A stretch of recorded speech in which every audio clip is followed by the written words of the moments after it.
यीशु मसीह, तेरे जैसा है कोई नहीं, तेरे चरणों में झुके आसमान और महिमा गाए ज़मीन। हम गाए हो ज़रा, तू राजाओं का है राजा, तेरी महिमा होए सदा। तू है प्रभु हमारा खुदा, हम गाए हो ज़रा, तू राजाओं का है राजा। परमेश्वर के धन्य नाम की महिमा हो। आज के आराधनात्मक मनन की ओर आप सभी का बहुत ही विनम्रता के साथ स्वागत करता हूं।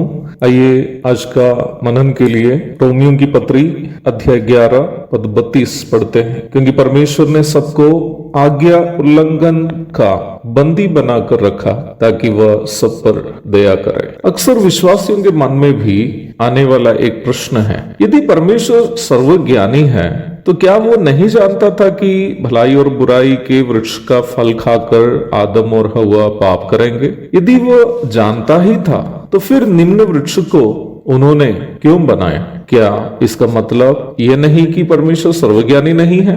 यदि वो पहले ही जानता तो क्या वह जानबूझकर मनुष्य को पाप में नहीं फंसा रहा था?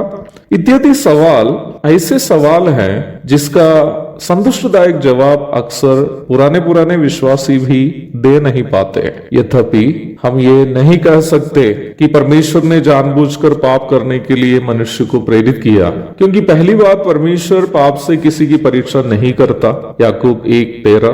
दूसरी बात, वो पहले से आदम और हव्वा को ये चेतावनी दी थी कि भलाई और बुराई के वृक्ष का फल खाने से क्या नतीजा होने वाली है। उत्पत्ति 2:17। परंतु प्रारंभ में पढ़ी गई पद हमें ये प्रमाण देती है कि परमेश्वर ये जानता था कि मनुष्य परमेश्वर की आज्ञा का उल्लंघन करके पाप में फंस जाएगा। तब आपके मन में एक संदेह उत्पन्न होने की संभावना है, जब भी ब्रदर प्रारंभ में पढ़ी गई पद में ये नहीं लिखा है कि परमेश्वर ये जानता था कि मनुष्य पाप में फंस जाएगा, बल्कि ये लिखा है कि परमेश्वर ने सबको आज्ञा उल्लंघन का बंदी बनाकर रखा ताकि वह सब पर दया करे। जी, आपने बिल्कुल सही पढ़ा।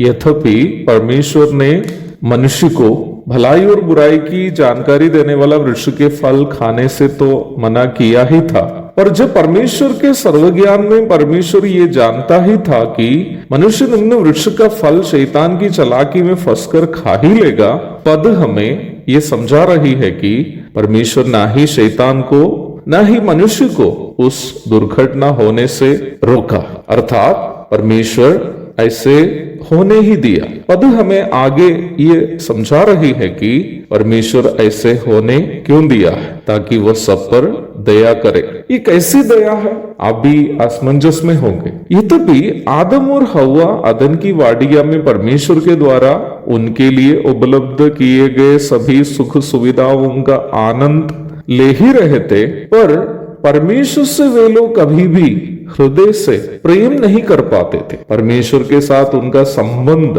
केवल उन आशीषों से था जो वे लोग परमेश्वर से प्राप्त करते थे। लूका 15वां अध्याय की 11 से 32 तक के भाग में प्रभु यीशु मसीह के द्वारा जिस उड़ाऊ पुत्र की कहानी बताई गई है, वास्तव में इसी सच्चाई की परिभाषा है। पिता के सभी सुख सुविधाओं का अनुभव करते हुए जीने पर भी निम्न उड़ाऊ पुत्र ना ही पिता से प्रेम करता था, ना उसको पिता के साथ एक व्यक्तिगत संबंध था। इसलिए पिता ने उसकी मांग के अनुसार संपत्ति का हिस्सा देकर उन्हें मनमर्जी के अनुसार जीने के लिए छोड़ दिया, ताकि वह किसी दिन पिता का उस प्यार भरा हृदय को जाने जो उसके लिए तरसता था। परमेश्वर ने मानव जाति को आज्ञा उल्लंघन के अधीन होने दिया ताकि वो अपने पुत्र को क्रूस पर बलि करने के द्वारा अपने हृदय का गहरा प्रेम को मानव जाति को प्रकट कर सके। आज परमेश्वर के पुत्र प्रभु यीशु मसीह को अपना उद्धारकर्ता एवं प्रभु के रूप में स्वीकार करने वाला कोई भी व्यक्ति को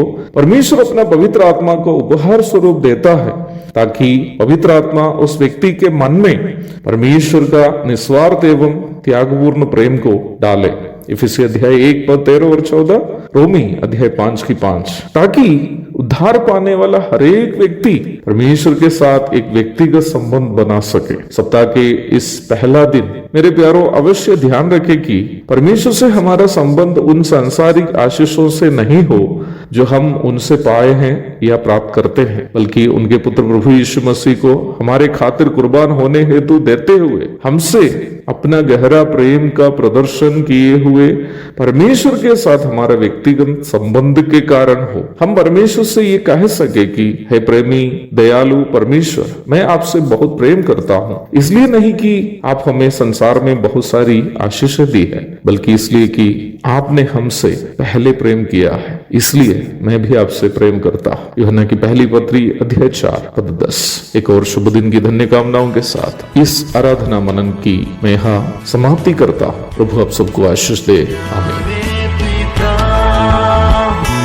तूने हमसे इतना प्यार किया, हमें पापों से छुड़ाने को अपने